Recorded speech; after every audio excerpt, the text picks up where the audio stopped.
The title of my presentation today is Successful Automation Execution, Challenging Traditional Practices and Technologies.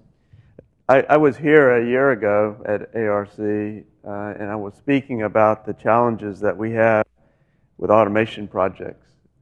I probably was whining about it because these challenges were significant and it was impacting our success on our projects.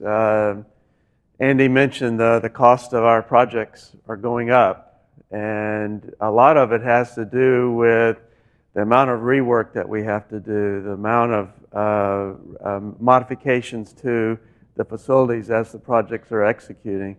And those are significant challenges to us, and so that was a significant thing for me last year. Today, what I'd like to share with you is the progress that we've made in solving those challenges. We really believe that by doing some of the things that we're promoting, that we'll actually solve these problems. And we did it by challenging the way we've always done things. The other thing that's allowed us to do it is that we've had very significant partnerships with many of the suppliers that are represented in the room today. A large number of them have helped us achieve what we're trying to achieve. So let me start off with just a little bit of background. I work for Exxon Mobil. The corporation consists of about 86,000 employees worldwide that support our operations around the world. It's made up of 10 core businesses in the upstream, downstream, and chemicals. And then we have a global services company that provides our procurement and information services for all of the business units. Our primary business is exploration and production of oil and gas, manufacturing and marketing of fuels, lubricants, and chemicals. And so that's what our focus is. I work for the development company. The development company is the business unit in the upstream that's responsible for all of the major capital projects worldwide.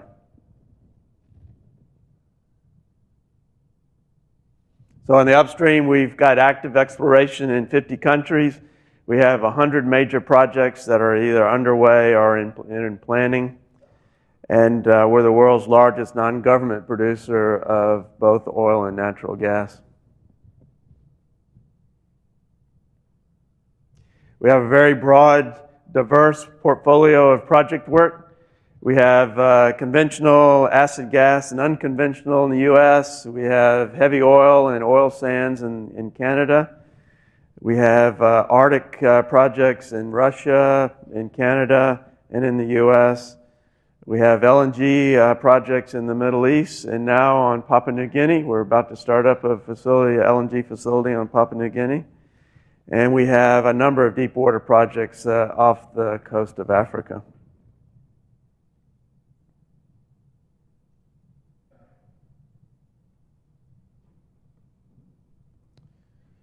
Let me start off, actually our slides are in a different order, but let me talk about what the current configuration of things are. We do things the way everyone does them. We bring in all of our I/O to field junction boxes. We then take home run cables from those field junction boxes and we go to marshalling cabinets inside of an LER building. From there, because the I/O that we have are very signal specific, we then have marshalling cabinets that in stitch wiring over to I/O cabinets and controller cabinets. And that configuration is very customized. Every cabinet, the junction boxes, the marshalling cabinets, the I/O cabinets are all customized. The process for engineering that is very sequential, so we have to have all of the data for the I/O in order to perform the design. Each part of it has to be manufactured. It has to be assembled. It has to be FAT'd. We have to deliver to site and engineer it and install it. And while all that's going on, all of the inputs are changing. So our process engineers are changing the process inputs.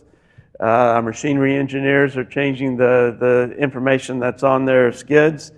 Our loss prevention engineers are continually changing the fire and gas detection system.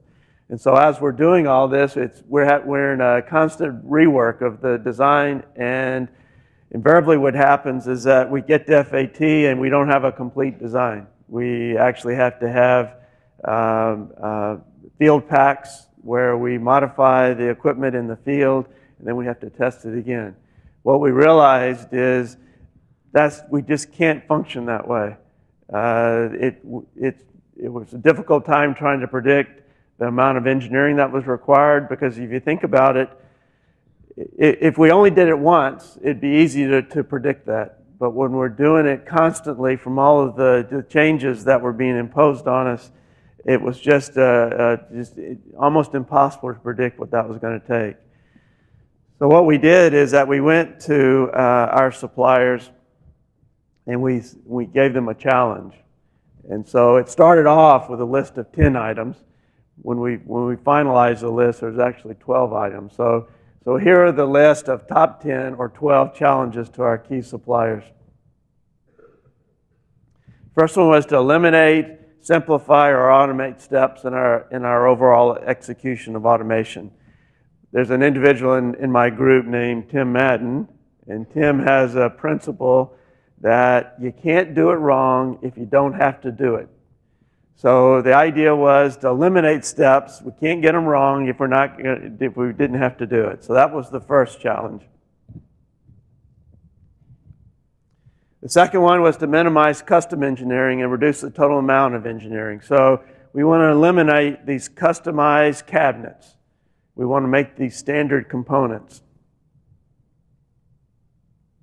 We wanted to shift the custom engineering from the software and hardware and put the custom engineering in the hardware.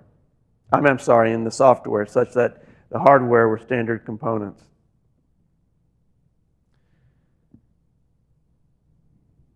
This will allow us to minimize the dependencies between the hardware and the software.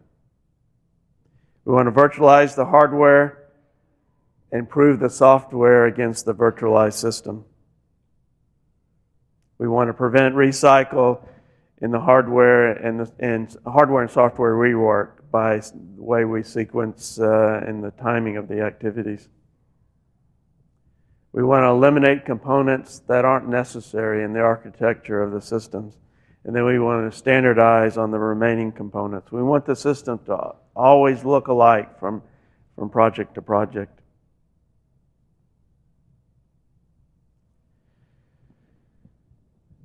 We want to eliminate or minimize the physical data and schedule dependencies on other disciplines.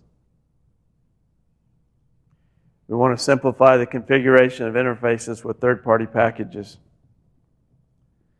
We have to be able to accommodate changes late. Changes are going to occur. We're not going to stop that, but we have to be able to accommodate them. We want to mitigate the effects of hardware and software version changes. Our projects are 5, 6, 7 years in duration, and usually within that period we've had several version changes before we start up. We want to eliminate, simplify, and automate the generation of documentation. This is a real killer for us, the amount of documentation that we have to generate for a project. It's a killer for the EPCs because of the amount that they have to manage, and it's a killer for us of what we have to turn over to our operating organizations. And then we want to challenge the traditional approaches. And we called this, It Just Happens. So this whole initiative is, it just happens. We want to make it such that we've eliminated things or it automatically happens. So here are the barriers to achieving this. You know, our conventional thought for the past decade has been, we'll work on each individual step the way we've always done it, and we'll perfect it. And if we're able to do that, then we'll be successful. What we learned is that we're not going to achieve the success that we want by just improving on the way we've always done it. And the fact that that's the way we've approached it, it's really placed a burden, and it's impeded us from doing the new things that will make a step change in what we want to accomplish. And of course, accepting change is difficult.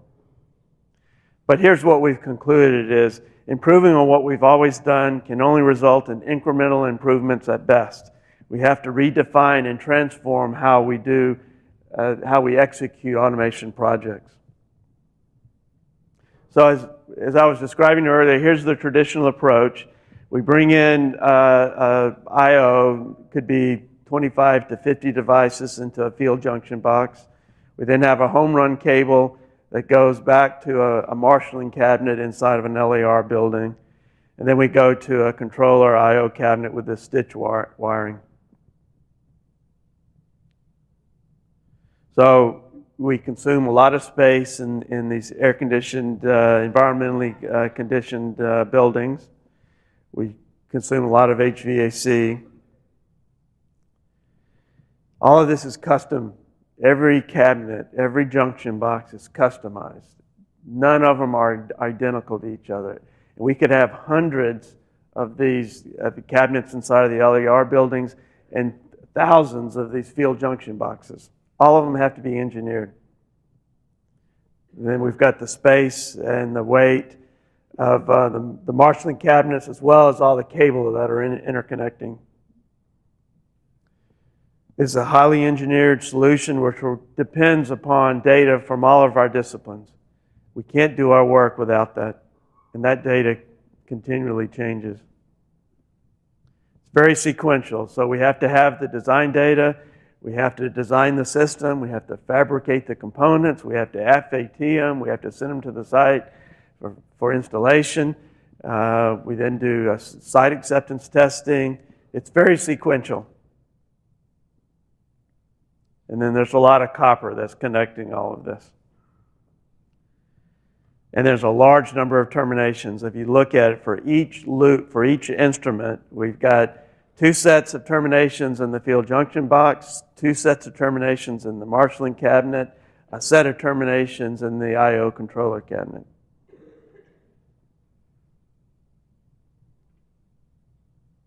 And then if we want to make any changes, we may have to add additional cabling in order to accommodate it.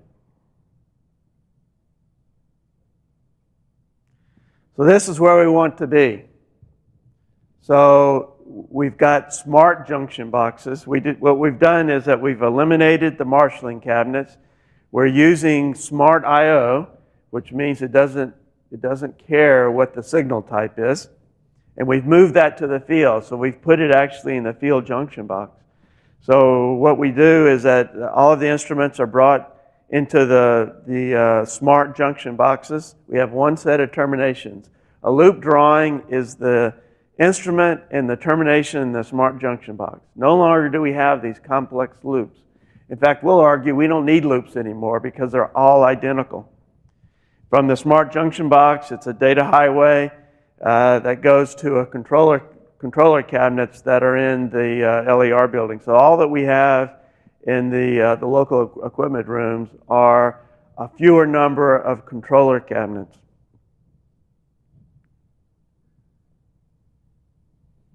So we've got fewer cabinets in the LAR buildings, which we were reducing the HVAC requirement to reducing the power requirements.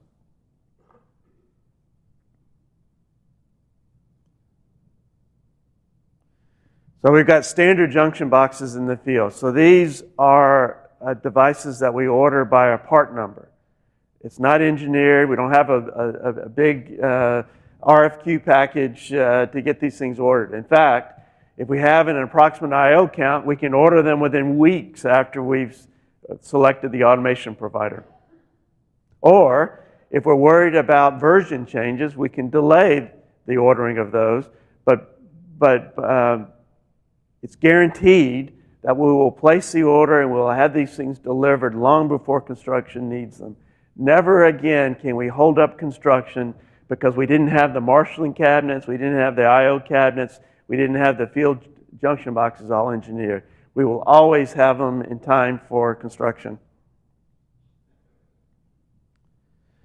We'll test out the software virtually, and the hardware and the software won't come together until we're at site. We will not do a hardware FAT ever again.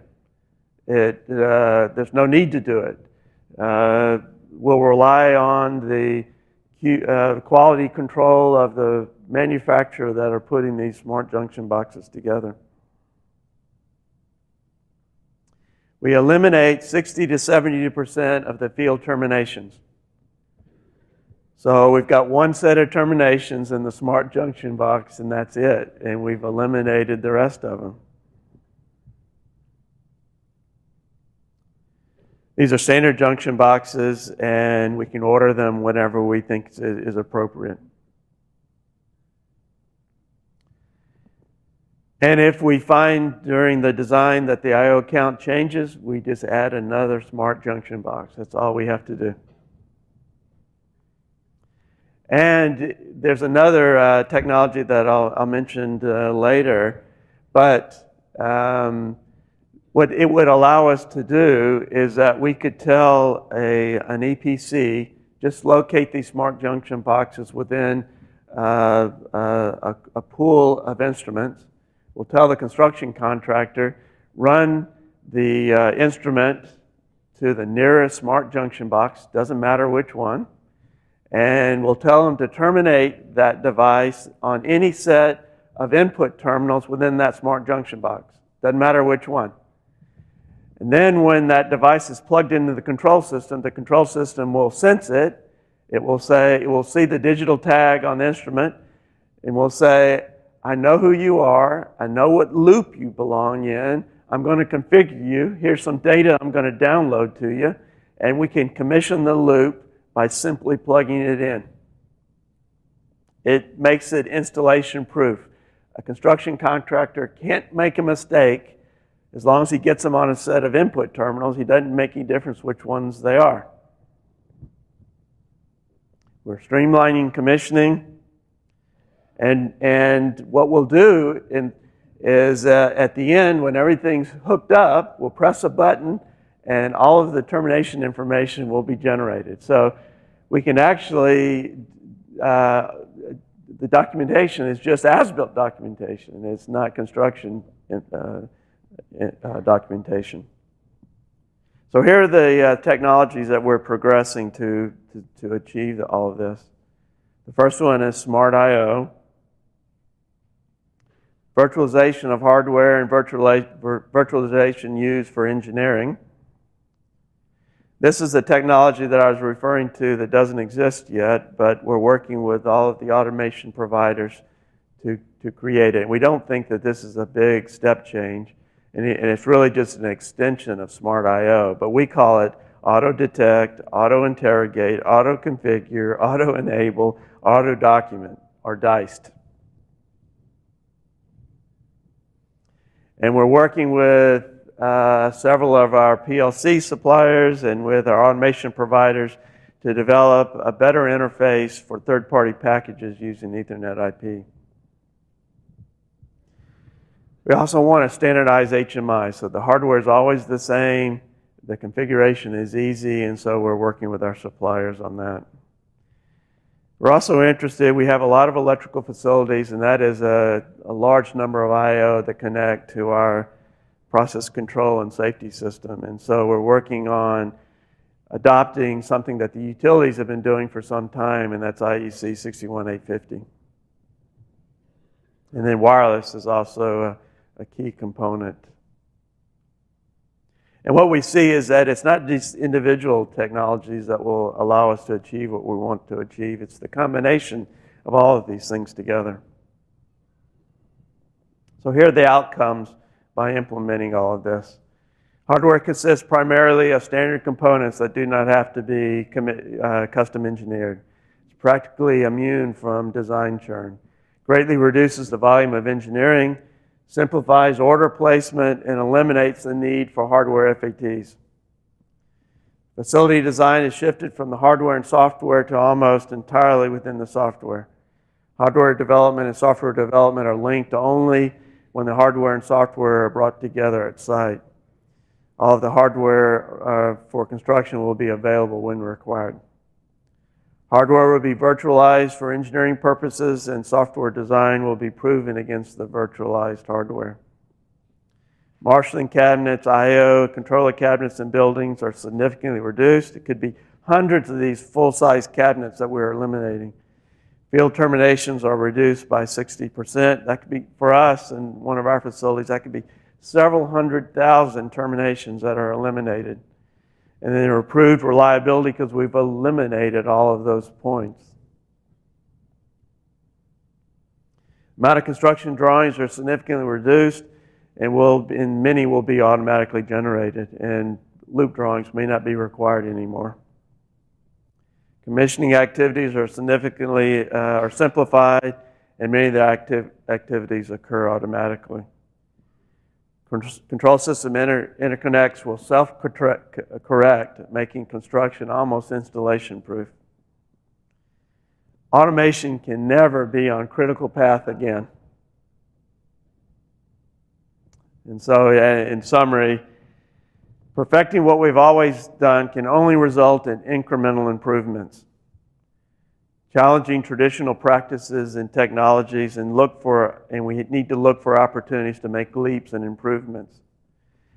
And partnering with key suppliers is essential to efficiently implementing sustainable change. And so there are a number of suppliers in this room that have been with us in progressing this. So I'll mention them here. ABB, Emerson, Honeywell, Inventus, Rockwell, Schneider, and Yokogawa have all been a key participant in these discussions. We've had discussions with GE and with Siemens, and in fact we had a meeting of our 15 top suppliers a couple of weeks ago in Houston. It was an initiative, It Just Happens initiative. And all of these guys were present, hearing what our message was, and I'm convinced that they'll all continue working with us on solving these issues. Change will not come easy, but buy-in is essential from all those involved. We've already started plans for our next project. For the EPCs that were selected for that project, we've had a number of discussions with them to get them bought into what we think is the right way to execute a project. And it took a little while, but we think we've got them on board, and we're going to start doing that with each of our EPCs. Most of the identified technologies are commercially available. There are some that will further improve what we're trying to achieve, but the key ones already exist. And by successfully implementing the identified technologies, automation execution is redefined and will remain off critical path forever.